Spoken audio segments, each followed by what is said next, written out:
Yo, yo, yo, Thought Warriors. What is up? Higher Learning is on. It is I, Van Lathan Jr. And it's me, Rachel Lindsay. I brought my books this time. Finally. Yeah. It's the first time I've seen it in person. Is that true? Yes, because I asked you for... See, I sent you a book. You did. You don't want me to read? Can I tell you something about the book, though? Okay. You had, first of all, shout out to Krishan Trotman, Legacy Lit, Hachette, everybody. Shout out to everyone. I feel like you had a bigger team behind you of people helping you with stuff.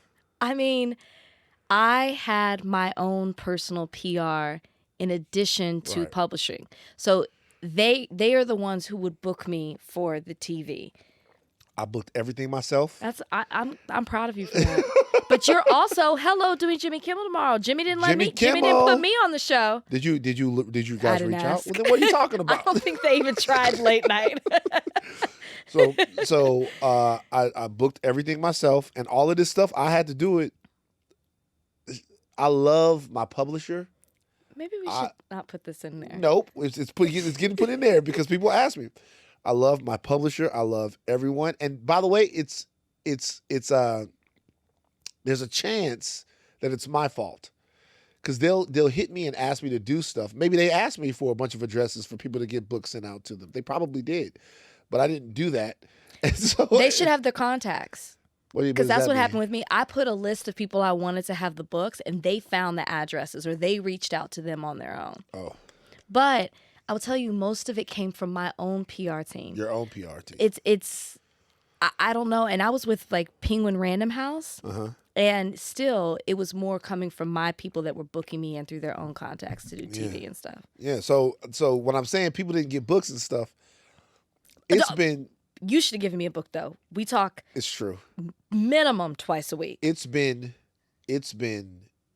the most busy, soul-destroying time of my career, trying to promote the book while I'm on the road for the show. Being on the road for the show is fucking murder. It's rough.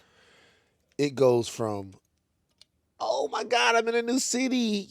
We're in New York, yay, to fuck. In like 48 hours. I love my crew. They're about getting tired of me, but it's a lot. Just being on the plane that much. Can you imagine being on the road with Van? It's a lot. It is. It is a lot. It's a lot. But no, I mean, do you feel like you're coming down from it all? What do you mean? Well, because, I mean, you're still promoting the book. You're always promoting your book, but it's not the first week, which you know is the most crucial. So maybe things are calming down a little bit, or at least you're adjusting to the busy. I'm adjusting. Yeah. I feel like my book promotion is going to be protracted. Okay. It's going to go for a while. Yeah, it should. Yeah. So, because I'm going to do The Daily Show in a couple of weeks after that. But once again, this is incredible. This is all like, yo, hey, man, Trevor, can I come on? What's up? Yo, Jimmy, can I come on? So it's like, all of it is like, hey, you know people, you ask them if you can come on the show. Can I ask for one thing? What? Just mention higher learning in your intro. Tomorrow I have to make sure I hit higher learning hard. Yeah. Well, Bill, yeah. Yeah. Yeah. What'd you do this weekend? What did I do this weekend? I tried a new yoga class. It's called Forma. Have you heard of it, Trudy? It is incredible. It's for girls and guys. Did I say yoga? Yeah, you said I yoga. meant Pilates. Pilates. Okay. I meant Pilates. So it's with the machine, the reformer. I've never done that before. I've only done mat Pilates, which I don't like. This is the machine Pilates. And she was saying, yeah, guys will come in here and they're like, oh, this isn't that bad. It is a hell of a workout. My body's still sore. I have a slight limp from it, but I will do it again. It's a great, great workout. So if you're looking for something new, Forma Pilates is great. Yeah. I did that, hung out with a couple of girlfriends, went to a baby shower. Then Saturday I worked. And then I had like my little goddaughters over. Oh, and special baby. Like my best friend from as long as I can remember. Cut that part out. I hate getting that question. Why? Because, like, don't you feel... Can you stop doing that to your head? What? Why do you keep beating the top of your head? You got an itch? No, I told you I'm popping my thumb. Why don't you just like do with your hands, your Because fingers. sometimes it gets a little whatever, and I pop my thumb by doing that. You gotta explain yourself because it's just. It looks weird? And people are gonna see. Does it look weird? Do I look weird? Do I look? Wait, my wig shifted. See, you can't even do it. My wig I'm shifted. popping my thumb. Do like this. Pop the thumb. That's dangerous for me. Whatever. Anyways, people ask about starting a family all the time, and I feel like you don't know what steps I've taken. You don't know if it's easy or if it's hard for me. Like, people don't know. So I feel like it's an inappropriate question these days. I mean, if people ask, I'll say, we're moving towards that place. Yeah. But also, it's like, there's just a different pressure, which we've all heard this before, but it's true on women. It's like trying to find the right time. There isn't a right time. You got to make the sacrifices. Meanwhile, you men can just keep on. Is that the thing? I don't have any kids. I'm just saying, you don't have to think about the pressures of like, Shit. oh, that clock is ticking. That clock is ticking. You got to get started soon. So you know what? I never did. But then my dad died without any grandkids. And I was like, yo, I know, like, my other homies, and by the way, I apologize for the question, but you can ask me. Yeah, people ask me all the time. But my dad died, and I don't have any kids, Mm-hmm. and my sister has kids, but you know my sister has children. Yeah, just children, but they're adopted kids, mm-hmm. not adopted kids. These are not even stepchildren. My sister has kids. They are her kids. Okay. But they are not of the way he would have looked at it is children of her body. Got you. My sister's spouse, Renata, had children, and they are my nephews and nieces, and they are her children. Mm-hmm. No doubt about it. But I'm not sure if my father, who's an old-fashioned guy, would have looked at them as grandchildren. So he didn't have any grandchildren when he passed away. And it's nuts. And you think about that. That makes sense. No, I mean, when you say it that way, I totally get it. Yeah. But, as I say to everybody, we're taking steps. Taking steps. Well, I should say he didn't have any grandchildren from me when he passed away. I got you. Yeah. No. And honestly, I would think about that too. Yeah. Yeah, he had. That's not from me when he passed away. But what did you do this weekend? You worked? I worked on Saturday. Hip Hop Homicides on WeTV September, and then I flew back to LA Sunday morning. Okay. Let's talk about something. What's your thoughts on the lie flat seats on planes? Unnecessary. A must. It's amazing.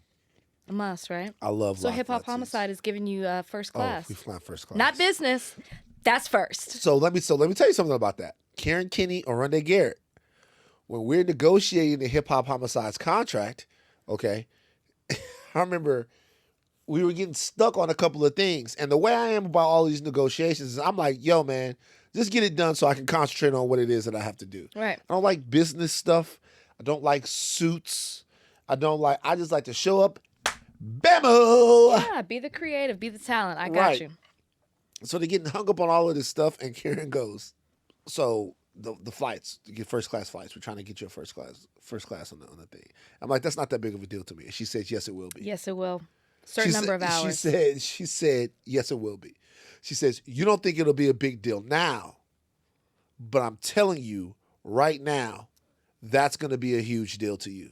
When you're flying this much, when you're traveling this much, I'm telling you, that's going to be a huge deal.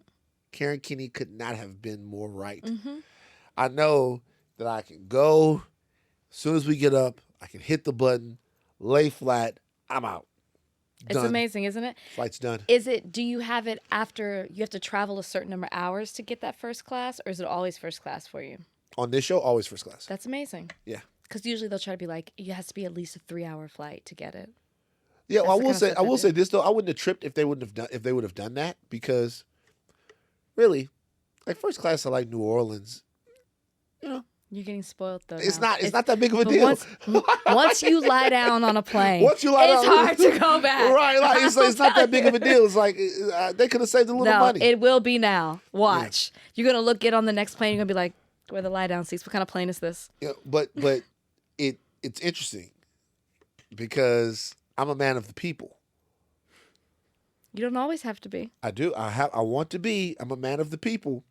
So what I don't like, there's shame to me in people walking by. I fucking hate it. I swear to God. It's like sometimes there's the lie flat seats on the plane and the people walk past you to get to their seats, the passengers. Yes, they do. Sometimes it's the lie flat seats where you have to go the other way for first class. Correct. I prefer going the other way because I don't like people, particularly black people, seeing me in first class. I love to see black people in first class. I like to see black people in first class. I don't like to see black people seeing me in first class. I don't like them seeing me because sometimes some of the shit that they have in first class, especially on some of these flights, man, they give you chocolate covered almonds. You get a pillow. What airline are you blanket. flying? Chocolate covered almonds? Yeah. I've never had those. That's probably because of the way you treated that one girl. And then they put But JetBlue comes with a little. Yeah, I rarely fly JetBlue. I've done it once. Mint. It comes with a little package, and in this little package they got moisturizer, and I'm sitting there moisturizing my face and doing all of that stuff, and then somebody walks by me, and I'm thinking, damn, we the same, Stop. brother. I'm like, no, you need to get over yourself. Do you work hard? Yeah, but not as hard as some people. No, but that doesn't matter. You work hard. You deserve it. People deserve nice things. It doesn't make you bougie. It's not like you're turning your nose up at people who aren't in the same class of the plane that you're in. Yeah. I be looking at people dead in the eye when they walk past me. See? How you doing? How you doing? No, I really don't, because I told you I don't like to. I put on my sunglasses. I'm just very to myself on a plane. Like it's like my quiet place. Oh my God, we are so different. Like people walk by. I would walk right past you in the airport. I wouldn't even talk to you. People walk by, they're like, Van. I'm like, yo, what's up? How you doing? Yeah, I'll talk to you on the plane or something. Oh, yeah, I like to reach out. Wouldn't even talk to my co-host. I'd be like, why? Are you locked in? Sometimes I will talk, but I don't know. I just need to be in my own little space. I get there at the last minute. I don't like to sit. I don't like to sit in airports. I get on the plane. I put in my earphones. I'm probably not even listening to anything. I just need peace and quiet on the plane, because the moment that you start talking to somebody next to you, they won't stop. I made eye contact with the guy when I was going to Sarasota, Florida. He saw me make eye contact. He talked to me for 30 minutes. Thank God it was toward the end of the plane. And I was just like, man, this is why I keep to myself. But you know what? I think. And I'm friendly. I just not on the plane. And I'm friendly. I have no problem telling people, yo, hey man, good talking to you. I'm about to get into this. You good? Oh yeah. About to get into this video. Boom. See, I can't do that. Oh shit. That's my problem. See, so that's why I'm cold from the beginning. I'm like, nah, I'm not about to get into this whole, yeah, man, this Obi-Wan Kenobi shit. I'm about to listen to this shit. Peace, bro. Let me ask you this. So you felt that way on this last flight. Mm-hmm. If they book you when you go to Miami to film Hip Hop Homicides coming on WeTV September, yeah. Will you do the lie down? Yeah. And that's all I need to know. Yeah, I'm doing it every time. They're like champagne. See, I get lit. I lay down. I love it. See, the flight attendants are starting to poke fun at me, because if they have the lie flat seats, I tell them I don't need anything. They'll say, "Hey, are you going to be eating with us?" I'm like, "I'm doing nothing. I sleep. No, I you're sleep missing the out. whole flight. I put Avengers Endgame in my ears. Boom, sleep. Have weird dreams." So the movie, or is that a soundtrack? The movie. Sleep with the movie. Put it in. You don't do that? Do you fall asleep? I listen to podcasts. Okay. I listen to ASMR. Remember I told you that? Yeah. Interesting. That's ASMR, guys. Yeah. I love it. I love it so much. Brian hates it. Or I'll put on a movie and fall asleep. Yeah, there you go. Scary big deal today. Yeah. Scary big deal. Big deal of the day. Pox.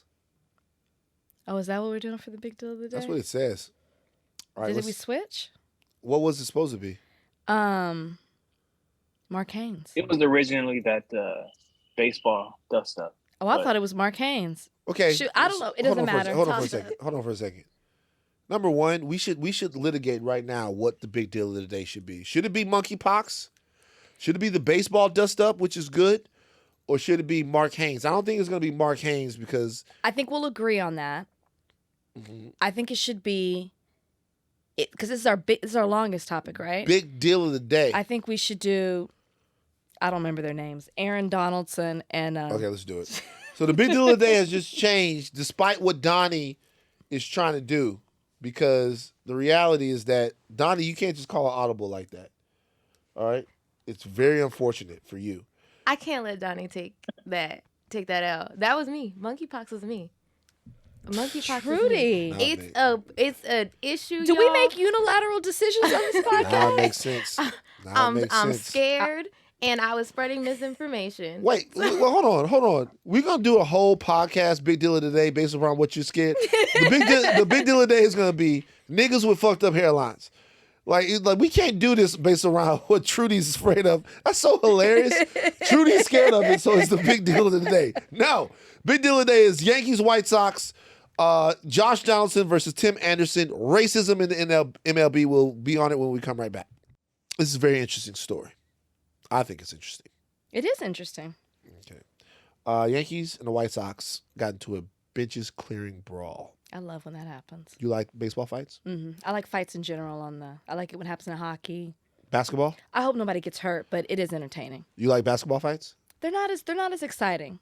They don't really go all in. They don't really come off the bench. That's very rare. Well, because you get suspended.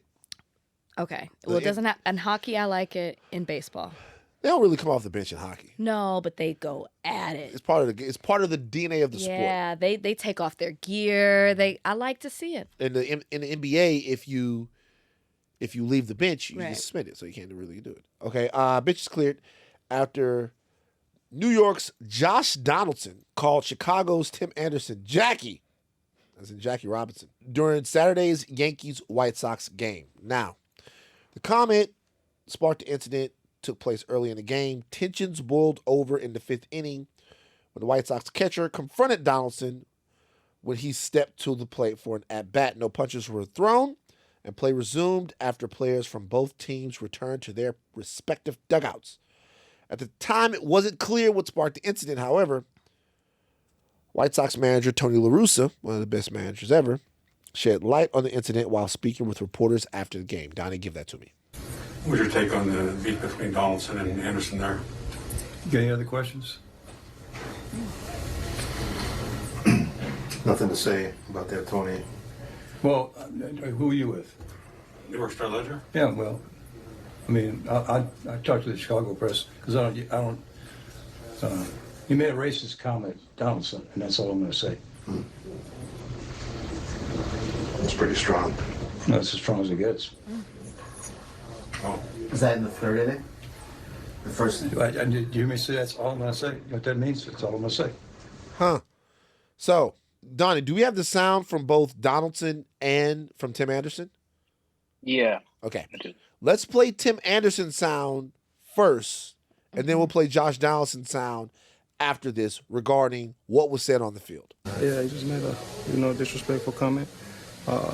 Basically was, trying to call me Jackie Robinson. Was like, what's up, Jackie? I don't play like that, and I don't really play at all. I wasn't really, bothering nobody today, but, he made a comment and, it was disrespectful. And I don't think it was called for. It was unnecessary. That was when you guys crossed past the shortstop there at the end of the third? Yeah, but that happened in the first time he got on, and I spared him that time. And then it happened again. It was just, just uncalled for. It's not, I got time to, be playing like that. How did you manage to contain yourself based on that kind of comment?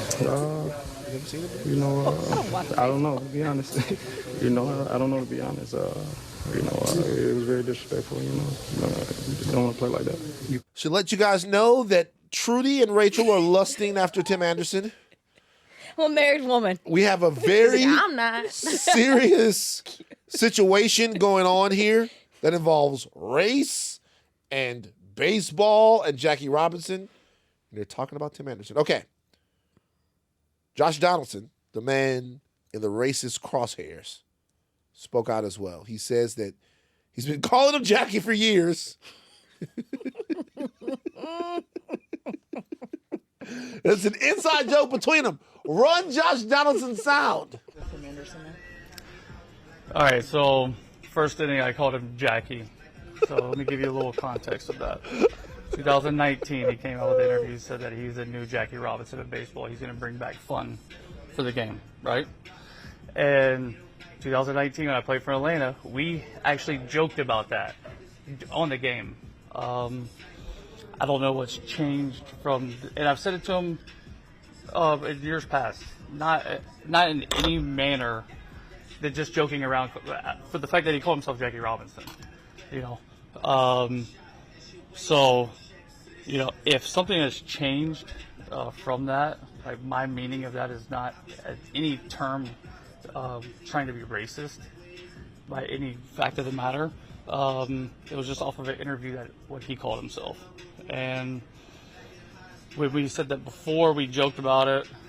He laughed, whatever. As you could tell in our series that we played, there's been multiple times where I've tried to diffuse the situation. Like I took responsibility for the tag, wasn't trying to do anything there. Like today, just trying to diffuse it. Like, hey, like make light. Like, hey, we're not trying to start any brawls or anything like that. Okay. What do we say to this? Racist or nah? Is it a fact that he called himself that in the magazine? Seems to be. Hasn't been refuted. It's not racist. Okay. I'm sorry. Yeah. I was 100% on the side with Tim. I was like, wow, you know, like he's calling him another black player. Uh-huh. I have to be against this. But then as I continued to read, and I said, wait, he called himself Jackie? Right. That's like somebody calling themselves Michael. Like, oh, yeah. I'm Michael Jordan. I'm the greatest. And the other you know, person on the other team is like, oh, okay, Michael. Oh, I see you, Michael. I see you doing your thing. If that is the context in which he was saying, which does make sense to me, and I don't know anything about Josh Donaldson and his past and his history, and if there is some sort of history of him making racist or inappropriate comments, and maybe Tim knows something that we don't. I haven't heard Tim refute that yet, but I gotta say that this isn't racist, and I think this might have been a misunderstanding, and maybe Tim didn't remember he said that, and so for him to just all of a sudden throw out Jackie, it threw him off. But if you called yourself Jackie, it's tough for me to say that it's racist. I'm sorry, guys. So, what if you and Trudy are going out to the club? You know, y'all going out to the club. Y'all going out to the club because Tim Anderson is hosting. What if you and Trudy are going out to the club? We're there. And y'all going out to the club and y'all say, oh, yes, bitch. Yes, bitch. You They're call her a bitch. For doing us like that. You call her a bitch. She calls you a bitch. And then I see you guys out and I heard you guys call each other bitches and I go, hey, yes, bitch. It's not the same thing. Why? But actually, that wouldn't offend me, to be honest with you. Okay, it wouldn't offend you, but why is it the same? It's exactly the same thing. No. Why? Because I don't think anybody can misinterpret the name Jackie standing alone as offensive, right?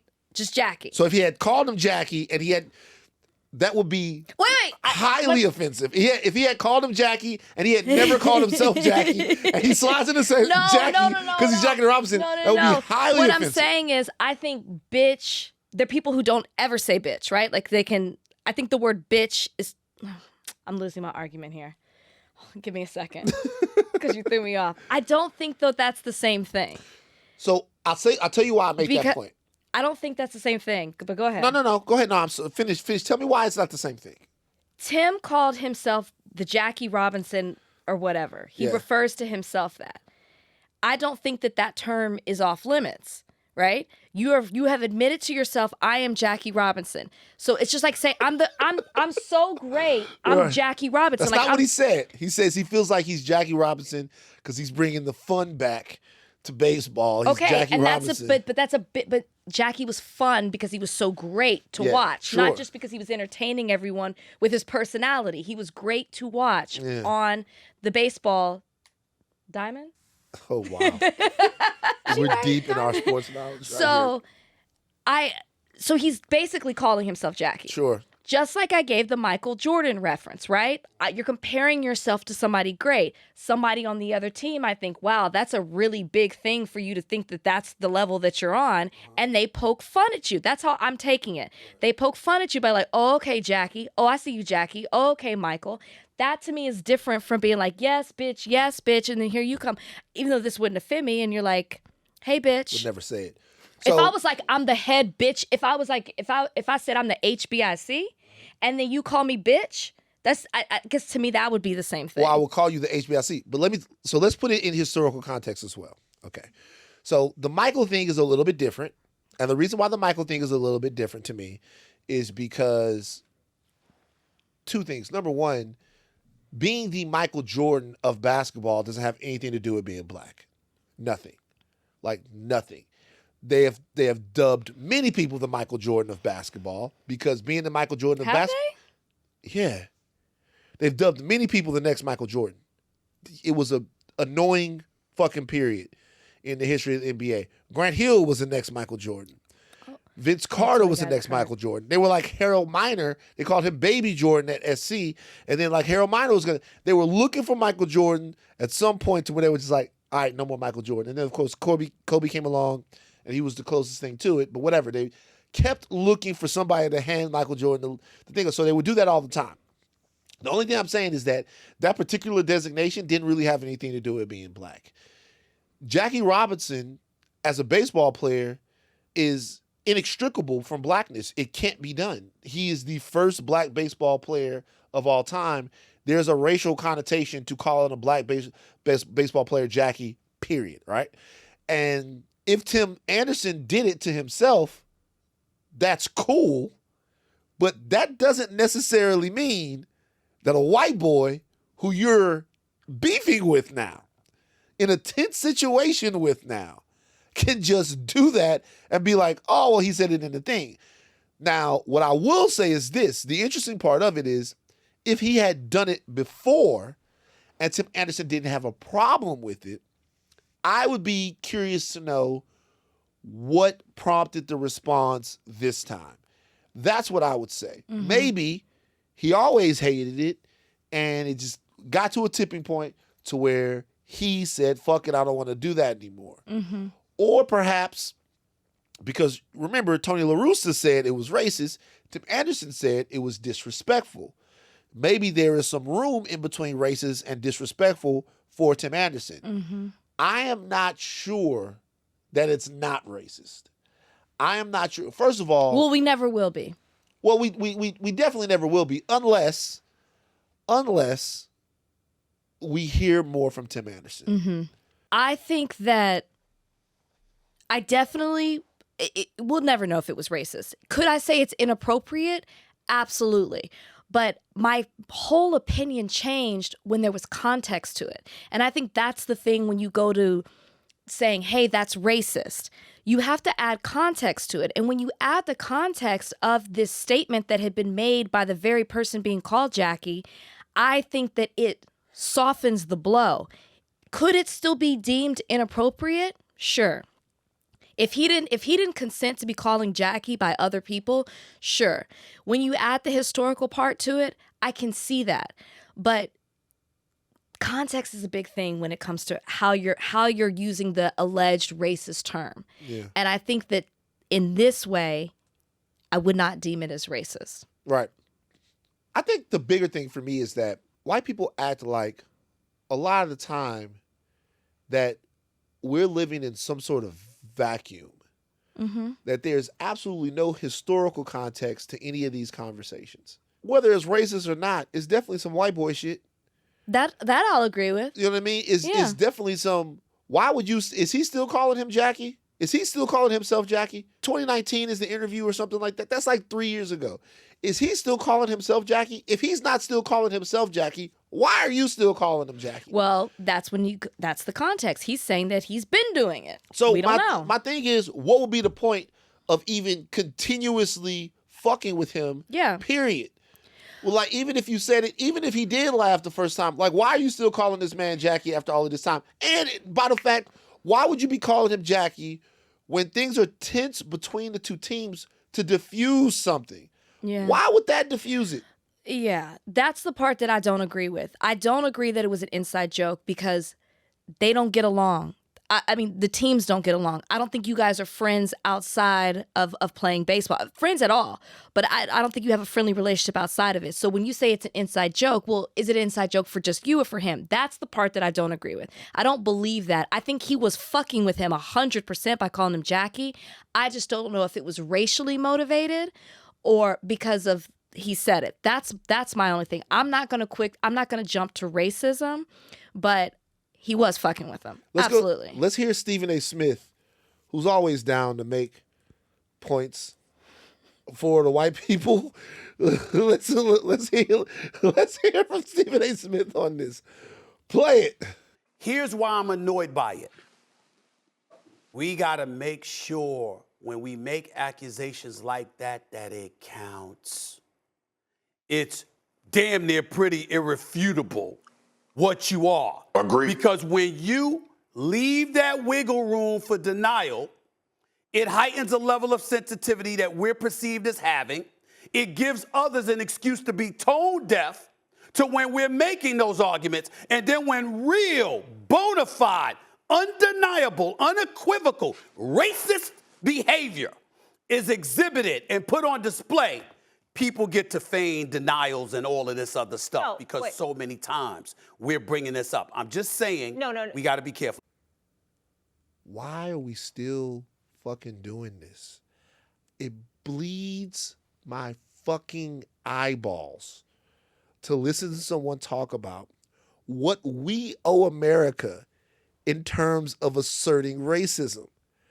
Like, it makes my fucking blood boil to hear, just like there are a bunch of people who are going to look at the Amber Heard Johnny Depp situation and be like, hey, Amber Heard is less than a credible person. That's what people are saying. I haven't dug into that. I think it's a bunch of... we're not covering that right here. And then they'll say, hey, because Amber Heard might not be above board on this, that means the next person. That's dumb. I'm not talking about I disagree with it. It's stupid. Because what it does is it divorces your brain from hundreds of years of history of men being shitty to women. And if you want to do that, it doesn't matter how many women are telling the truth, you're going to do it anyway. And if, in fact, we say that this is racist, whoever the we is, and we're wrong about it, what the fuck does that have to do with some nigga getting his head blown off by the cops next week? Nothing. Absolutely nothing. The respectability part of it is over. And Stephen A. Smith, your boy, drifts into those shallow and putrid waters every opportunity that he has. And I'm just wondering why. I'm entertained by Stephen A. Smith. I like Stephen A. Smith. Do you? But why on God's green earth do we have to have a conversation about what we owe people when we're asserting racism? I think what Stephen A. Smith was trying to say, and it did, and I take it the way you did. I understand exactly what you're saying. But I think what he was trying to say is that people, it's kind of like no, it's not the same thing. But when something, let's just say it comes out that Tim Anderson is like, well, yeah, he did call me Jackie before and I just kind of ignored him. But I never agreed to it. I just ignored him. But this time it was too much for me. And so everyone's like, oh, well, he called you Jackie before. Like, maybe it wasn't racist. Or he's like, yeah, I did say this. Or we did laugh about it. That's how I should do it. So Tim's like, yeah, we laughed about it before. But this time I didn't want to take it. I think what Stephen A. Smith is trying to say is that it gives the people who want to be like, they're always complaining. I think that's what he's trying to say is it gives them an excuse. I'm not saying I agree with Stephen A. Smith. Stop bucking your eyes at me. But I know what he's trying to say is it gives them an excuse to say, see, like they're too sensitive.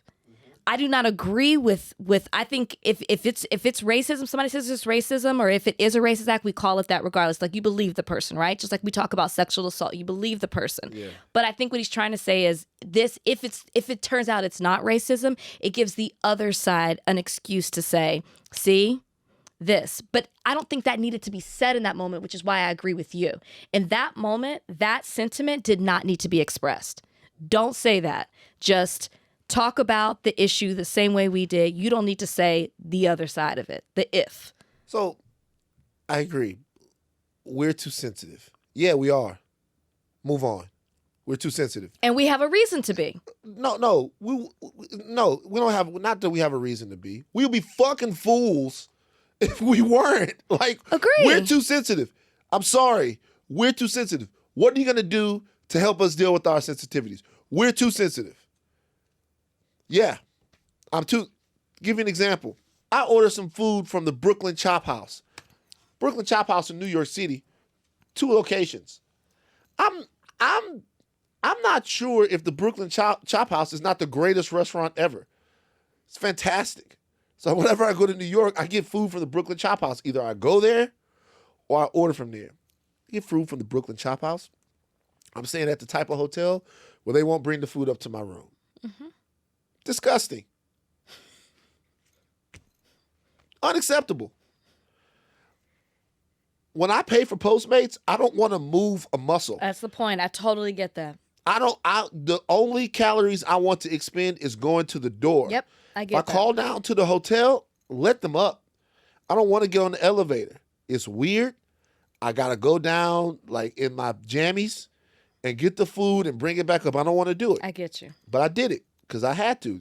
And the Postmates people in New York are very New Yorker-ish. Hey, I left your food. Hey, B, I left your food on the front desk, son. Go get it when you're ready. I'm out. Fuck. Okay, cool. So I go down there and I get my food. Come back up. Lady and her daughter get in the elevator with me. They have very thick Southern accents. When they're getting in, I say, floor, ma'am? And she goes, whatever, boom, whatever. They're white. They have very thick Southern accents. And I hear them talking this, I'm like, oh, wow. And so I always want to talk to other Southerners because I love them. So I say to her, I'm like, hey, where are you guys from? And she says, South Carolina. And I'm like, oh, that's very sweet. And she goes, now, you're probably from the South, right? And I'm like, oh, how'd you glean that? She goes, because you said ma'am to me and my daughter. And I was like, yeah, I'm from, and everybody laughed. I'm like, yeah, I'm from Louisiana. And she goes, a polite Southern boy.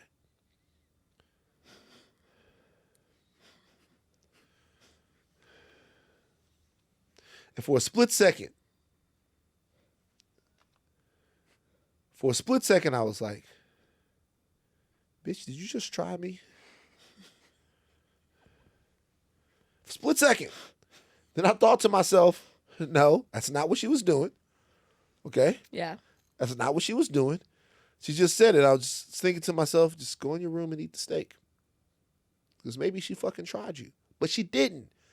That's the way we talk down there, good Southern boys. She wasn't trying me. Mm-hmm. Couldn't have been sweeter. Am I wrong in that sensitivity? No. No, you're not They at all. called us boys and like kids, and they infantilized us for decades and decades and decades, and we're not having that shit no more. Mm-hmm. Maybe if they had a better understanding of what they did to us, we wouldn't have to keep relitigating these things over and over and over again. Just don't call the nigga Jackie. Don't call him Jackie.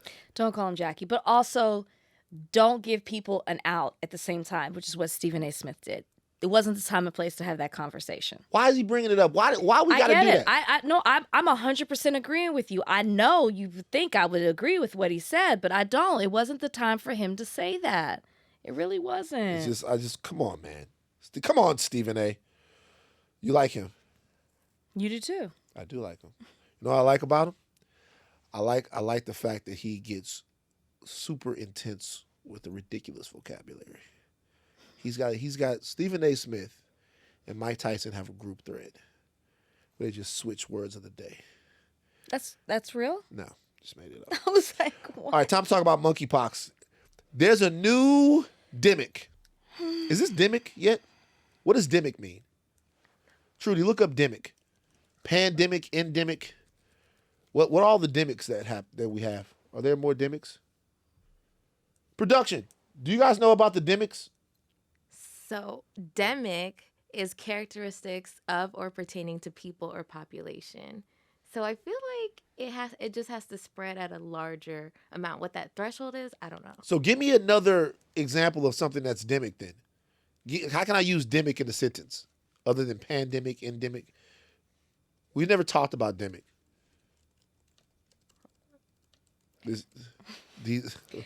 Trudy's taking so long. Like, Jesus Christ, where's Donnie? Overall, these results are consistent with the cultural diffusion and do not support the demic model of agriculture diffusion.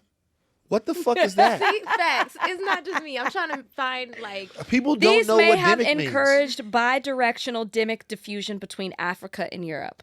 God damn. Production, do y'all know how to use demic in a sentence? That's what I typed in, demic in a sentence. It's What about pertaining academic? Academic. What does academic mean? Donnie. Is academic means pertaining to a distinct population of people. Okay. We don't know anything about it. We're lower learning. We have no clue what demic means. We're literally reading you the definition. That's fine. No one has a grasp on it, though.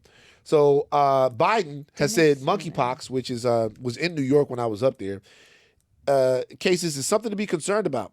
Spread of monkeypox has been detected in the United States and Europe. He was asked during a stop in South Korea, where he said other things that were chilling, what his health advisors have been telling him about the disease that rarely spreads beyond Africa. Here's the audio. Mr. President, quick question. What have your health advisors told you your level of concern should be about monkeypox and the cases that are in the United States and around the world?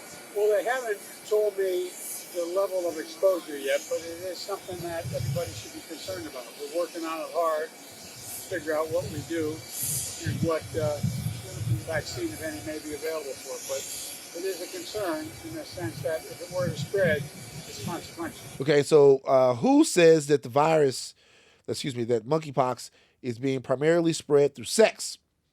People having sex. The virus itself is not sexually transmitted infections, which are generally spread through semen and vaginal fluids. But this most recent surge appears to have been spread among men who have sex with each other. Is what WHO said, which of course has led to a bunch of putrid, ugly, disgusting comments on social media from people who already have internalized hate against gay men. The disease itself is scary as fuck. It says it can kill as many as 1 in 10 people who contact the disease based on observations in Africa. It's very upsetting. It's terrifying. And I think that Biden has to say we're taking it seriously because of how our response to COVID was. It was slow. The administration at the time wrote it off as it wasn't that big of a deal. But even with COVID, the numbers in regards to death weren't as high as they are with monkeypox, which is 1 out of 10 people. So, and the fact that it's already here. It can be. It can be. So that's enough for me. Forget the can. I don't know that by the way, monkeypox is a little bit harder to spread. And I'm not I going don't to know that it has it. a 10% kill rate like that. They didn't say 10% kill rate. It can. So the fact that it's a possibility is enough for me, Van. Look at how we're still dealing with COVID. I'm not saying they're on the same level. I'm just saying something that was so flippant. I remember when people were talking about COVID. I remember everyone's like, oh, it's not that. Oh, it's in Italy. Oh, just 1 case in California. And then bam, here we are. But still also dealing with it was much more I get transmissible it, but I than think monkeypox it's like when Ebola came, right? And that was real because it was in Dallas. I was living in Dallas at the time. The hospital where it was at was in between where I worked and where I lived. It was all in that neighborhood. The nurses who contracted it lived in my neighborhood. It was a very scary time. But you know what the thing about Ebola is, though? Ebola is almost a disease like Ebola is not engineered to be as transmissible as COVID because the symptoms are so severe and it's so lethal. And so with a disease like that where you know you're sick, you get it, oh my God, I feel a little Ebola-y. You know you're like, that's what they say. I feel like I feel a little Ebola. I feel Ebola. You know what I mean? You know you're sick. You're not going anywhere to spread it. Number two, unfortunately, a lot of people pass away from it because of that. It's killing its host. It's going to be less transmissible. I'm not Monkeypox, comparing another it. disease to where you know you're poxed out. You got the pox. But that comes a couple of days later. You don't immediately get a pox. I'm not saying it's as transmissible. I am saying that you just have to take it seriously. It's here. It's in the States. You just don't know. I'm not saying you have to treat. I'm just saying you have to be aware. We can't just write it off because you just don't know. Have you had chicken pox? I have had chicken pox back in the day. Trudy? Yes, I have. Okay. I never tell you guys about. Did I tell you about the story about Tramika Johnson? There's always a story. Wait, at what age did you get them? 6, 7. Okay, yeah. I tell you guys about the story about Tramika Johnson. Tramika Johnson from Baton Rouge, who's the prettiest girl we had ever seen. And then she was the prettiest girl. Maybe not just in our school. Maybe at one point Tramika was the prettiest girl in Baton Rouge at one point. It was a couple girls in Baton Rouge. Tramika Johnson, Jameer Holmes. It was like a couple of girls in there, and they were super pretty, right? She was one of them. And then she got chicken pox. And she eventually shook back, boom, boom. But for a second there, people were not, we were like, whoa, what the fuck? Like chicken pox, yeah. I'm just being for real. It was like, she got chicken pox and we were 12 years old. Because every time you see her, when you're a 12-year-old boy and there's a really pretty girl, there's this thing that happens when you're like, oh, every time. And then she came back on the bus, she was poxed out and we was like, fuck.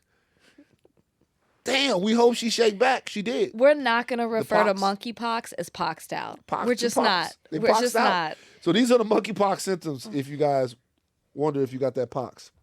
Fever, headache, muscle aches, back aches, swollen lymph nodes, chills, exhaustion, 1 to 3 days. After the appearance of fever, the patient develops a rash, often beginning on the face, then spreading to other parts of the body. The illness typically lasts for 2 to 4 weeks. In Africa, monkeypox has been shown to cause death as many as 1 to 10 persons who contracted the disease. Now, I would want to say 2 things about this as it relates to Africa.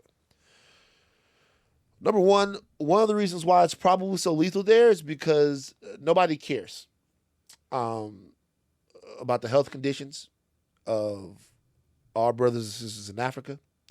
And nobody gives a shit about a disease like that until it touches Western Europe or the United States. True. Okay. So that's one thing. Number 2, I have seen, even though this outbreak is typically, the outbreak we're talking about right now is a European thing that's spread to America. It's happening to white people, we should say. I'm seeing all these pictures with African kids with monkeypox all over them. This is going to sound so superficial. And I'm seeing it happen in recently. Show some white people with monkeypox. Where are you seeing these pictures? I see pictures of this little boy got monkeypox all over him. He's got monkeypox. Are you Googling it? Or are you just seeing it? They're articles about monkeypox and then they show pictures.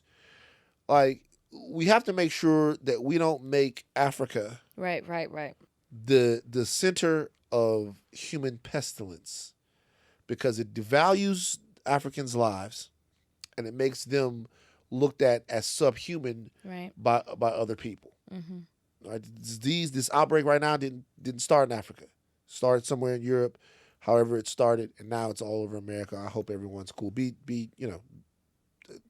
care of your health. Pox. You're itching now.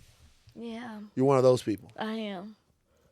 That's why I don't look at pictures. You think you have pox? No, I don't have the pox. Gunna did not get any bond. Are we surprised? A judge has reportedly denied bond for Gunna and set a trial date for early next year. Gunna's trial date has been set for January 9th, 2023. Trudy, how many months is that from where we are right now? 8. Yeah. No, I think it's a little more than that. Like 9, 10. I can't add. It's May. It's the 5th month, January. 8 months. Okay. That's a long ass fucking time to be in jail. Well, they can try to try again. How many times can they try before? Oh, I don't know if you tap out after a certain number, but they can definitely try it again. They can have another Bell hearing and try. Why are they so dead set? I saw that the judge said that there could possibly be witness tampering. That's a real thing. If they're really a gang, and if there really are these witnesses, and I don't know if they're in some type of protection or whatever, somebody's talking, right? It's not just surveillance. Somebody's talking. They're going to have witnesses for this trial. That's a real threat. That's a real fear that they could possibly be tampered with or have somebody else, because they're saying that Gunna is in command. They right? say he's a commander They say in he's the a gang. command, quote, this is what's being alleged. He's a commander. So if that really is the case, if you really believe that, then there is a fear that you're, as a commander, you're going to send other people to do your dirty work, which is what they're alleging. So if that's a real threat, and obviously the prosecution had to present some type of evidence to show that this was a real possibility in their arguments, it's a hearing, it's a Bell hearing, then yeah. So they're saying that Gunna is such a threat to the community that he would tamper with witnesses, and in not such a veiled way say that maybe fuck with witnesses. Or maybe pay them. You never know. Yeah, it doesn't necessarily mean it has to be violence. It could literally be like, I will set you up for life. Right. You know? You never know. I guess the question is, as fans of YSL, fans of Gunna, fans of Thug, is there a responsible way to view this situation? I love Gunna. I love Gunna more than Thug. Yeah. Speed it up. Speed it up. See, like I'm not drawn into that. And that's exactly how it sounds. I love Gunna. I listen to Speed It Up all the time when I want to speed it up. And a lot of people, that wouldn't be their favorite Gunna song, but I get deep with my Gunna shit. Okay? Love Gunna. Okay. Nice guy. I've interviewed him before. Very nice guy. As a Gunna fan, how can you be a responsible fan in this situation? I want to see Gunna free. At the same time, until proven guilty. That's how you're responsible. Innocent till proven guilty for Gunna. Man, free Gunna, man. Okay, listen. Free him. Innocent until proven guilty. So then he should be free. Well, that doesn't mean you're free. It just means that doesn't have some type of sentence yet, right? There's a possibility he's going to get out. Do you think it's wild? I guarantee you they'll change that. So I bet he'll get out in a couple of months. Do you think it's wild that it's innocent until proven guilty, yet they put you in jail pending trial? Well, not everybody's in jail pending trial. But a lot of people are. A lot of people are. A lot of black people. So it's a bunch of... Because what is it tied to? Money. But what I'm saying, it's a bunch of innocent people in jail then. I don't know if it's a bunch of innocent people, but what are you talking about? They're innocent until they're proven guilty. If you haven't gone to the trial yet, then it's a bunch of innocent people in jail making money for the prison industrial complex. So Bianca Tylek at Worth Rises. Go follow Worth Rises and figure out how we can dismantle this prison industrial complex right now. Free Gunna. Are you familiar with Uncle Luke? You like his music? I am familiar. Brian's a big fan. Brian? Miami. Brian loves Uncle Luke, huh? He likes it too long. Freaky ass. It's a Miami thing. He takes pride in the Miami. In the Miami representation. Let me play some Uncle Luke real quick. Which song will you play? I'm a part.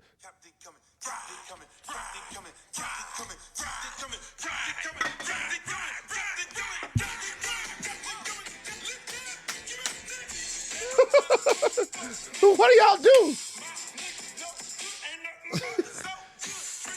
Why do y'all have something to scar? To scar? Yes, it must be a Southern thing. Did you get that, Trudy? I sure did.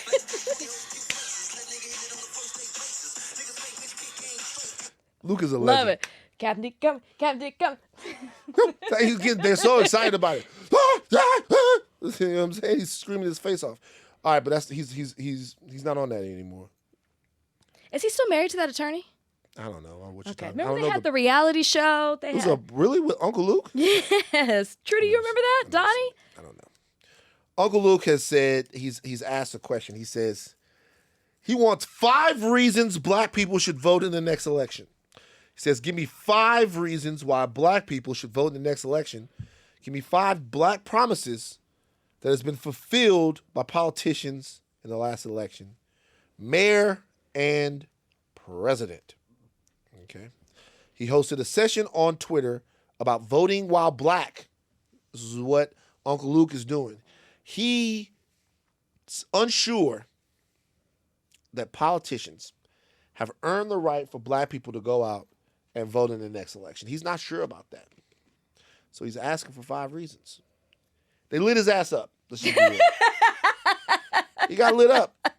Well, I'm looking at it. They lit his motherfucking ass up.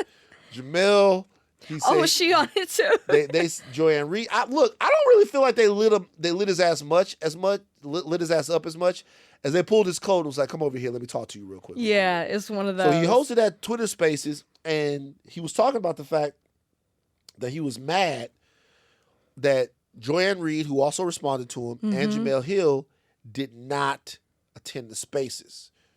Do you feel like what he said was out of line? Well, he asked the question. Yeah. Okay? He didn't say what he's not going to do. Right. And I think that there might be other black people who are also asking that same question. Listen, we were very big on pretty much the reason that Biden ended up getting the presidency, helping him win in the primaries. And I think that you're looking around and there were certain things that were promised to us. There are certain things that haven't been done.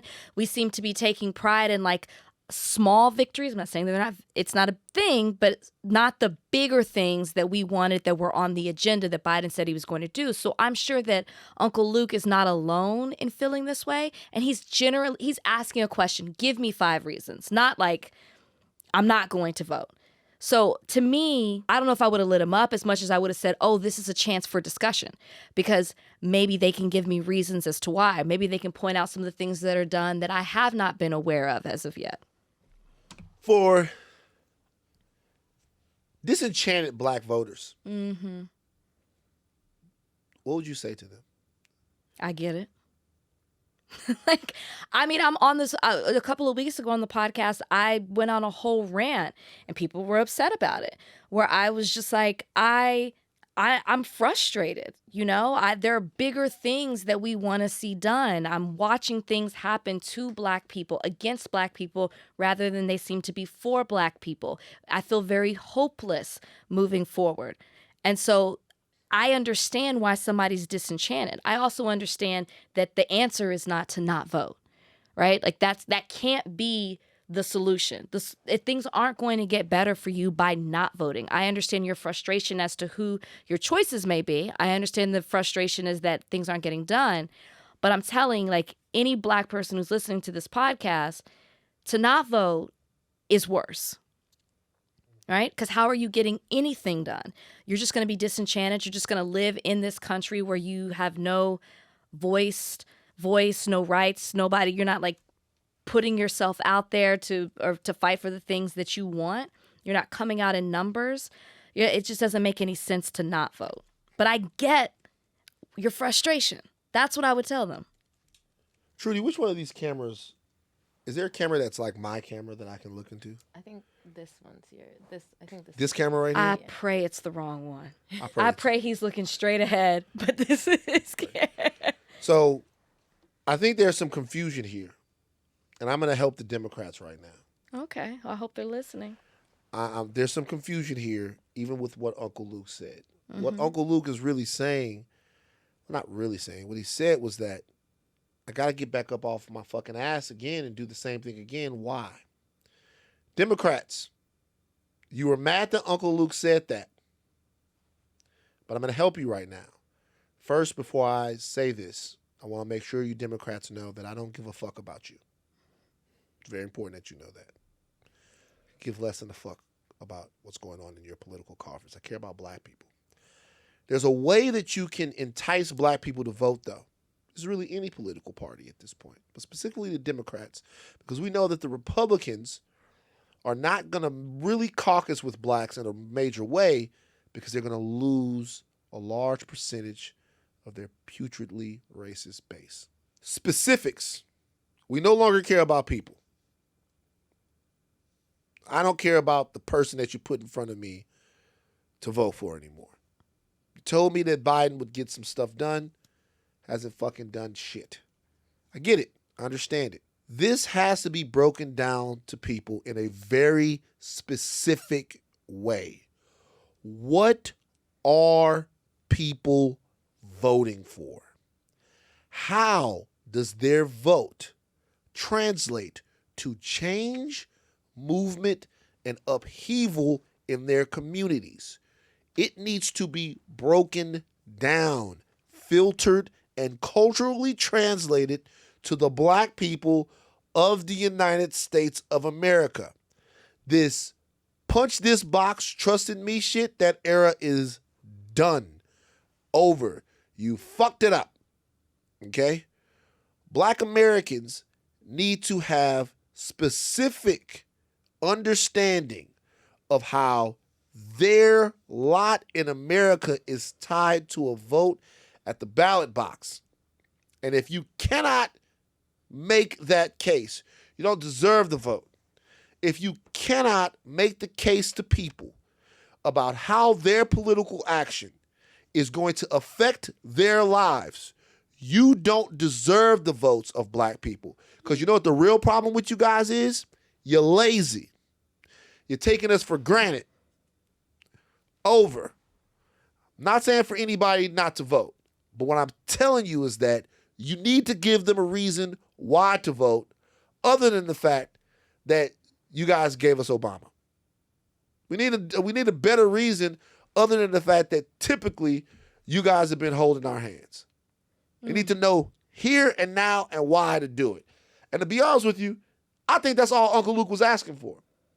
Yeah, he was. I get it. I think all he was asking for is to break it down. And by the way, that's why I shout out Joyanne Reed. She did break it down. She gave him a list of black candidates and what they stand for and the reasons why you should support them.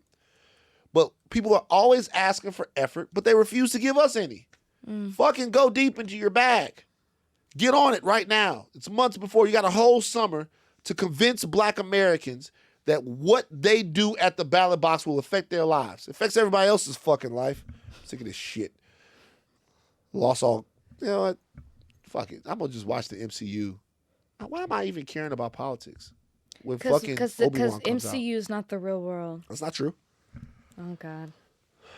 MCU is the real world. It is. Let me ask you a question. Was No. Avengers Endgame a movie or not? It was a movie. Okay, so was it a real movie? You know what? It existed in the real world. I don't know what to tell you. Okay, so is that same logic going to be applied to everything? What I'm telling you is it's a real movie. The MCU is real. It's a real movie, yes. Yeah, the Captain America. But it's not real life. Well, what is real life? See, this is what happens when you go to sleep on a 5.5 hour plane and you listen to the MCU the whole time. What is real life? Your dreams, this tangible, something I can touch. Is Captain America real? Is that Avengers? Yeah, Did I get that right? Oh my gosh, I got that right. You belittle us. You belittle the nerds is what you do. No, I don't. I do a podcast with a nerd. Oh. Donnie, give me my sound effect. It's time to talk about it. You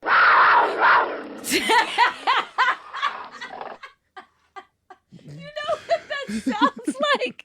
Do you remember in Anchorman? Yeah. Sex Panther. Mm-hmm. It's illegal in so many it's countries. Illegal in so many countries. Donnie, give it to me again.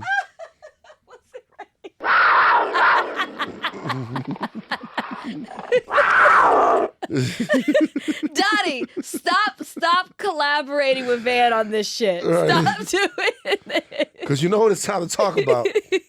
It's time to talk about I'm sick of Thought Warriors the sitting this shit. Adventures of Mountain Lion. One more time, Donnie.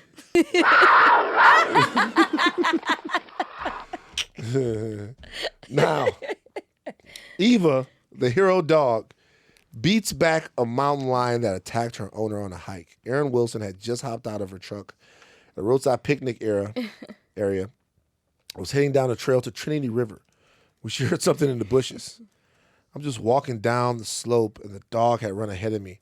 And I turn around, and there's this cat just growling at me, and it reaches up and it swipes at me.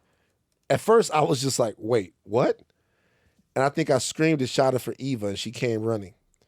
Eva Wilson's 2.5-year-old Belgian Malinois, Belgian Malinois. The breed is highly intelligent and agile. The dogs are bred for self-defense and often used as police dogs, a.k.a. nigger biters. It doesn't say that. I'm just joking. I was just playing. I was just playing.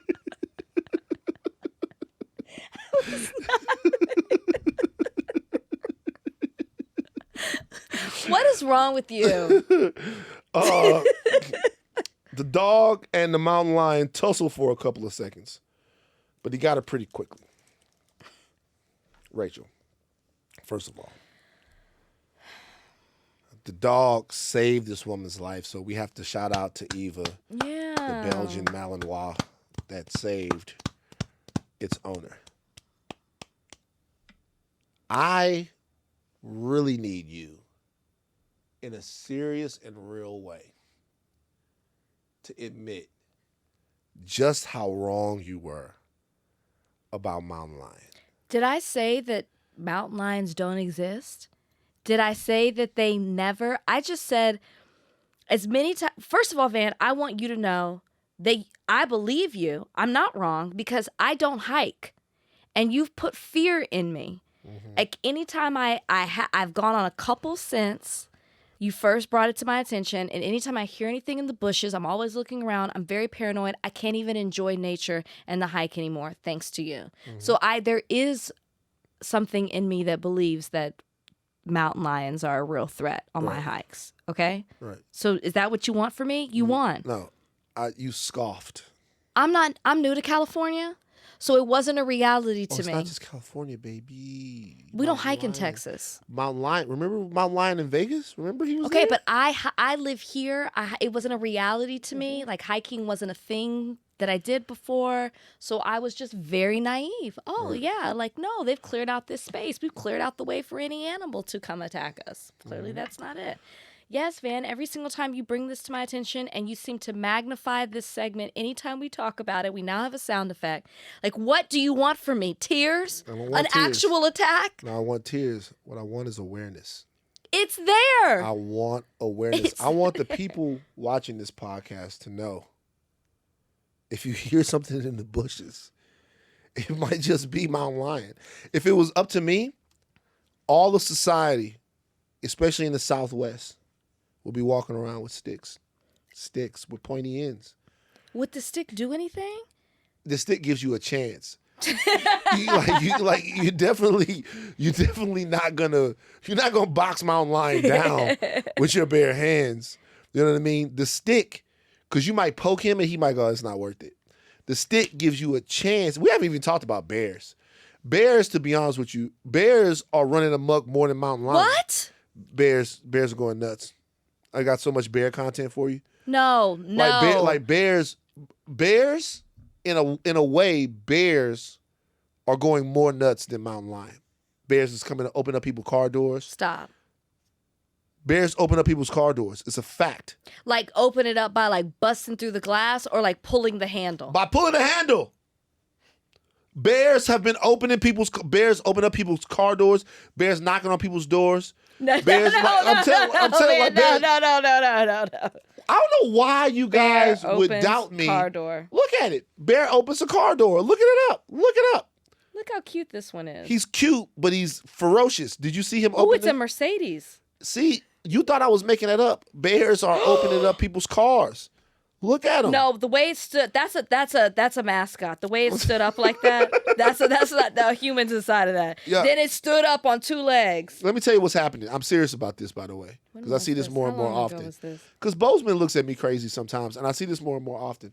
The animals know that we're fucking shit up. The animals know that it's almost over. The animals can sense it.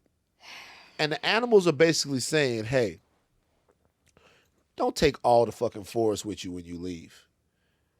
And they're right about that. And the animals are basically saying, we don't give y'all permission to fuck up the earth with all of your stupidity. We don't give y'all permission to do that. And they're coming back.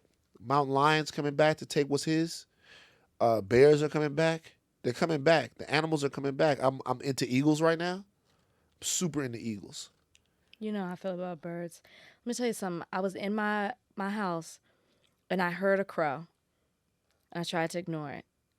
And then I heard another crow. I could tell there were two. And then I could tell there were multiple crows.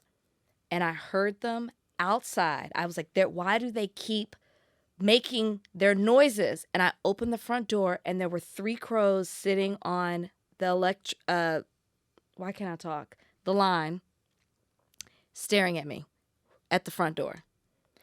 I believe birds know when things are coming before anything else. True. And they were looking at me. Now, turns out they were really gawking at a possum. But still, the fact that they were facing me, staring at the front door was enough for me. Listen, Van, I don't know what more you want from me. You have put fear in me. I'm scared. And I believe you about mountain lions, okay? So that means we don't have to do these segments anymore. No. Thought Warriors, No. It's been fun, but y'all can stop sending. You can stop sending Let me tell you something. articles to us. Let me tell you something about the Thought Warriors that I love.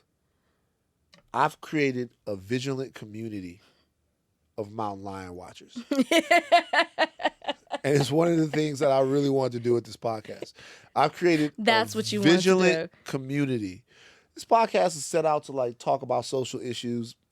Maybe we do it okay. Maybe we don't. But what we do is monitor the activities of mountain lion because they're going nuts. It's very upsetting. Think about it. A lion, an actual fucking lion, like they're like a lion going crazy. Who is the undisputed leader of the right? Undisputed? Undisputed leader of the political right in America right now. Far right? Or just right in Just the general? right. I don't think there is an undisputed one. That's nuts. I don't think he's undisputed. Who would you say is close to him? I think a lot of people like DeSantis. DeSantis can't scrub Trump's balls. Trump is the man as far as the right is concerned. Keep making your case for him, man. Trump is the man for these right wingers. You don't think that's true? I just think that for the extremists, absolutely. But I think that I don't know if he's undisputed. That's the word you use. Trup is no doubt. Is he favored? Trump is the undisputed leader of the right. You don't think that's true? Well, fine. Trudy, who do you think's right here? I think you're right. I think Undisputed is a hard word, but I think because I think some people are turning on him. Like who? Like fucking Pence? Like DeSantis. He's separating himself. That's what I should say. They're separating themselves for their own political gain. I know. And I think that there's a reason they're doing that because people are turning on him. That's all. But that's neither here nor there. I don't want to argue about who's the bigger person leading the far right. It's Trump. Okay, the leader of the right, the far right, whoever, Donald Trump. I believe who he is. He has called for civil war on his Truth app. He retweeted someone. No, he didn't retweet. He didn't retweet. What happened? What do they call it? Retruthed. Excuse me, retruthed. He Get it retruthed right. someone who responded to a different truth with civil war. This is breathtaking.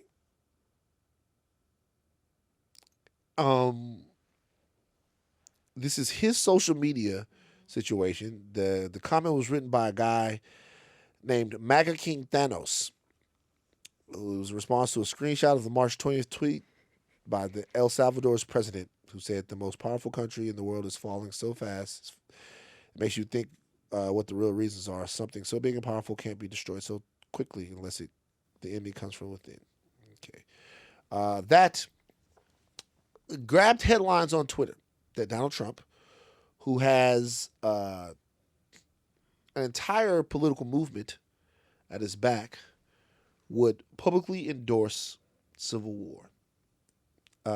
Civil war is something that's been discussed really almost in passing, but it seems like with more seriousness in the recent days. And Trump is putting it in people's head to take up arms against the people they share their community with here in America. Mm-hmm. Are you shocked? Because he's been planting those seeds for a long time. I mean, purposefully, you think? Purposely. You think Donald Trump wants a civil war? Yeah. I mean, think about the times he had to denounce the people who are so hateful, right? The people who are backing him, the people who would be leading the charge, I'd say, for a civil war, right? Very fine people on both sides. Stand back and stand by, right? January 6th. He wants this because in his mind, it plays into his ego. He would be the leader of these people. That's what he wants, right? He wants to lead. He wants to have influence. He wants to take over. He wants people to praise him. What happened on January 6th did nothing but feed his ego. So why would we be shocked? And we saw people taking over or trying to take over the Capitol, the place where things are governed in this country. Why would he not want a civil war? Why is it so shocking that he retruthed that he wanted a civil war? He's already started his own social media platform. It's like he's building a network, a mindset of soldiers who are going to fight for the things that he believes in, which really is only in himself. So really fighting for him. I mean, his face is on flags. His face is on paraphernalia. They're treating him like he's some sort of god. Why are we shocked? So Chomsky writes that war is impossible without the backing of corporate America. That in order for America to go to war, corporate America has to be a willing participant in funding the war or being a part of the war. And that America won't make a move without the backing of corporate America. And he points to the Vietnam War and other large-scale skirmishes and some small-scale skirmishes about to why that is true. So part of me believes that destroying the American economy and fracturing it is not something that the power brokers in this country that are only interested in fucking their interns and being rich is something that they would really want to do. That at the end of it, even if the people on the ground were like, fuck it, we don't want to live in this town with these people anymore. We'd rather there be two different places where they can go and we can go. That the people at the top, the big donors, right? The Koch brothers, the My Pillow wackos, that all of these guys want to make money. And one way to destroy the economy of your country is to have it in war against itself. We've seen civil wars all over the place, and what normally comes after it is big time economic shakeup. And I thought at a point that would be enough to stop the American cash machine from ever imploding on itself. I'm not so sure now because of what you just said. Donald Trump and Vladimir Putin are two of the most dangerous human beings to have ever graced the planet. And we're dealing with them at the same time. There have always been on Earth guys who rise to the top of large countries and organizations who are just fucking whacked out. There have always been those people. Always. In this particular case, I personally think there's a possibility that Trump understands that he'll never be the leader of the entire country again, even though it's possible. So he would be okay with leading half of it. He would be okay with being able to govern over the Mar-a-Lago states of America, you know, a place where he will be free from prosecution for anything, a place where he would be Teflon and he could rewrite a constitution and for what he wanted, abolish term limits and be a forever president, like they call him. So I'm not in any way saying that Donald Trump wouldn't want a civil war to jump off because he's a megalomaniac. I'm saying there has to be a lot that happens between now and the first shots of an American Civil War. And that's not to say that it won't happen. Mm-hmm. Yeah. But, if you ask me, I have concerns about whether or not, America could survive a civil war against itself. But I also have major concerns on whether or not the world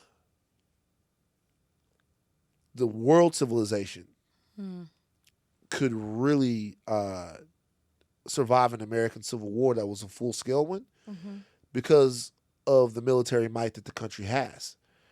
It would depend on how that would happen, where it would happen, what it would be like. It's a chilling and unthinkable set of facts, not for people who just live in this country. It's for people the world over. And, when we talk about it, we should think about, what that really means. We would not be the first huge empire that broke apart. The Soviets did. But it was different. This wouldn't be a war so much of economics as it would be a war of hurt feelings. Two sides that want to kill each other. Yeah. Two sides that don't think that the other has a place on the planet. Two sides that really, really want to see the other in pain. So, scary. Yeah. When you break it down like that, it's terrifying. It is scary. It's scary. Do you think Donald Trump sees it as deeply as you just described it, or just as like, I want to win. I want to be in power.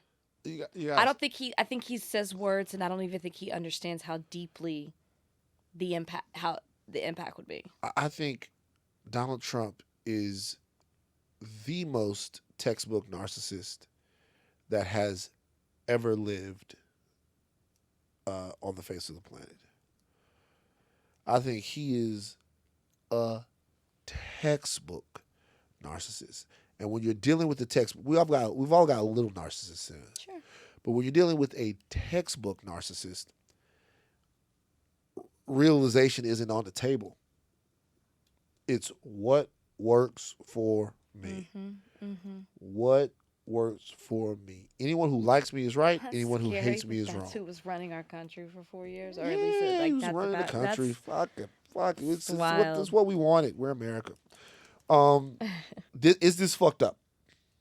Did you see the Juneteenth flavored ice cream in Walmart? Yeah. What'd you think? It's messed up. Why do we need that? What flavor was it? It was swirled red velvet and cheesecake. Swirl what? Red velvet. Remember when we had this on the... See? It's all coming back to me now. What's that song? It's all coming back. Remember we talked about... Coming back. It's all coming back. I don't know the words. To me now. Okay. Remember when we had this conversation early on? Yes. About whether or not red velvet was for black people? Yeah, we did. I said it. I didn't think it was. Your mouth was like the new Juneteenth ice cream with swirled red velvet and cheesecake. Red velvet, Juneteenth. They put it together. We're gonna have a Juneteenth party here at Higher Learning. Where all we know what we're serving. We always say red velvet and motherfucking chicken. You have a problem with this? I mean, it's just we didn't need it. We didn't need it. You niggas got to decide what y'all want. I mean, first of all, I'm not eating the ice cream. I don't need ice cream. But I'm just saying, like, for what? What was the purpose? Who's making it? What's the brand? I think it's like Great Value brand or some shit like So, that. like, or Walmart brand. They're making money off of exploiting us. How does this ice cream help spread awareness on Juneteenth? Like, what does this do other than using a holiday that's for black people? It's great value. Or about black people. It's great value. So it's store brand. It's not even top brand. Top brand what? Top brand ice It's cream? not like premium. What you want? Ben and Jerry's Juneteenth ice cream? Ben and Jerry's would be. You know what, people? I might not feel this as bad if it was Ben and Jerry's. So you mad because of the quality of the ice cream? They've been down. Right. It would make sense. There would be a whole message behind it. There'd be a whole campaign. There'd be a purpose. We would understand like what each flavor represented. If it was Ben and Jerry's, great value. They're exploiting us. You know what? I gotta be honest with you. Y'all gotta figure out what y'all want. No, don't y'all me. Yeah, y'all do. What do you mean y'all gotta figure out? As if we asked for this. Want. We didn't ask for this. No, y'all have to figure out what y'all want. No. Okay. No. Because at first it was like we had Juneteenth. Because here's the thing, we had Juneteenth just like we liked it. Yep. We would have a Juneteenth concert. Roger Troutman and Zapp, all of these different people. Frankie Beverly and Maze. Beverly and Maze come function. They come down. We have a barbecue. We had Juneteenth just the way we liked it, right? We had it. Juneteenth. We had it. Everybody wanted Juneteenth off for fucking work and school. It wasn't that, or everybody just wanted to prove how down they were, black folks. Everyone wanted Juneteenth off for work and school. You were like, y'all were like, we need a Juneteenth holiday. So the only way to have a Juneteenth holiday was to make Juneteenth the most important thing in the world for like a 6-week period or a summer. Everybody was mad they didn't get Juneteenth off. And so what everyone did, everyone wanted Juneteenth. Juneteenth needs to be a holiday. Juneteenth needs to be a holiday. In order to do this, you had to run Juneteenth up the flagpole to the people in Washington who said, Negroes, we've heard your cries. I'm not even entertaining this. Negroes, there was no campaign. There was a hellified campaign to make Juneteenth a holiday. Okay, but not for schools. School is out. Okay, it would just be for work. It was to nationally recognize Juneteenth. Sometimes schools be in. What if school just summer school? What if you go to summer school? What if you're in college and you're like it's a holiday? Okay, Juneteenth. So what I'm saying is y'all wanted this to be recognized. And Let me tell you something. So where does it stop, Van? Where does it stop? It don't. Where does it stop? It don't. Juneteenth the movie. Juneteenth the soundtrack. Juneteenth. Eat the fucking ice cream. All y'all do is complain. Eat the ice cream. Go buy it. It might be good. You don't eat ice cream because you hate everything that tastes good. Are they donating a portion of the Juneteenth ice Don't cream? matter. Don't matter. Buy the Juneteenth ice cream and eat it. Eat the ice cream. It's not that big of a deal. Like it's like we you know what? We didn't need it. We didn't need it. But we had our shit the way we like. It's like when people like people like they listen to an MC. Oh man, like this dude is crazy, man. And so it's fucked up. He can't get on. It's fucked up. He can't get on. It's fucked up. He can't get on. When he get on, he do a song with Miley Cyrus. Now you mad at him. That's what happens when you get on. Juneteenth is on. Okay, Van. Juneteenth shirt. No. Juneteenth cartoon. Well, that exists. Juneteenth the movie. Juneteenth the soundtrack. No. Special Juneteenth menu. Stop. At TGI Fridays. Red velvet, half off. Red velvet cake, half off chicken, half off watermelon, half off all of this. What would you do if you were walking down the street and you just saw like a white person just really eating up a bowl of Juneteenth ice cream? They supposed to. Look, let me tell you. Wearing the shirt, wearing a hat, they supposed to be. Let me tell you how racist. Let me tell you how racist America is. Juneteenth should be the easiest fucking. Me and Camille talked about this. Camille, shout out to Camille Foster. Juneteenth should be the easiest fucking celebration in American history. Juneteenth, even the Revolutionary War, right? You can look at the Revolutionary War and be like, yo, we don't really give a fuck about this. Like, it was them fighting for them. We didn't benefit because we were still slaves. The end of slavery should be a slam dunk. Even the most racist people try to convince you that slavery is the darkest time in American history. The easiest thing to celebrate should be the end of slavery. Sure. And they hesitate on it. I would love it if white people would love Juneteenth. I would love it. That's great. What if you went over to your friend's house and they said, oh, they had desserts. They said, for you, I got the Juneteenth ice cream. And they ate something different? Nah, I'm not fucking with that. Nah, I'm not fucking with that. They all eating some Bluebell, pecan pralines and cream. And man, we got that Juneteenth red velvet. I'm flipping over everybody ice cream. No, keep the same energy. Keep Look, the same look. energy. If we all eat Juneteenth ice cream, I might be like, hey man, did y'all break the Juneteenth ice cream out because I came here? Vans here, we're trying a new flavor of ice cream. That's exactly. By the way, look at that. Those are peak white hands. Oh, I know. These are people. Hey, so guys, hey, settle down. Vans here. All right, so we're not going to be eating vanilla bean. We're going to try the Juneteenth Great Value ice cream. Van, is there anything else? Now, if y'all don't know what Juneteenth is, we've got Van here to explain it to us. That's what's going to happen. Man, go ahead. Tell them what Juneteenth is. That's what's going to happen. Do it now. Juneteenth is some Hennessy. Don't buy that shit, y'all. Oh, my God. Hennessy float with the Juneteenth ice cream. Now I'm in. Now, fucking with it. All right, Van's very serious question a of good the day. Henny. Van's very serious Do you want to do question Mark of the day. Haynes or no? Oh, you want to do that? No, I gotta be able to leave at 5. Okay, that's what I'm about to say. He's fucked up. He's getting fired. It's a wrap for I think Mark. his tweets were wild. Yeah. Van's very serious question of the day. When the American Civil War happens, Jesus, Van, when? Damn. When the American Civil War happens, what do you think will be the most important occasion, the most important historical event that will lead to the American Civil War? Will it be the election of Barack Obama, the election of Donald Trump, the January 6th insurrection, or the coronavirus pandemic? That will lead to the Civil War. Now, what will be the most important historical event to the American Civil War, to the American Second Civil War? Oh, January 6th. You think so? Mm-hmm. I say the most important historical event is the election of Barack Obama. That got him started.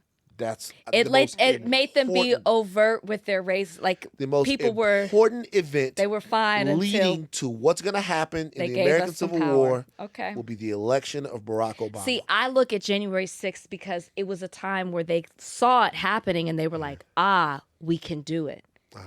That's why I picked that. Makes a lot of sense. All right, this has been an up and down podcast in terms of what we had a lot of fun, but it was some scary shit. I blame you. You took it there. It started with the mountain lion. Donnie. Mountain lion. Donnie. Makes a lot of sense. I gotta go watch that clip from Anchorman now. That's the exact sound. It's amazing. All right.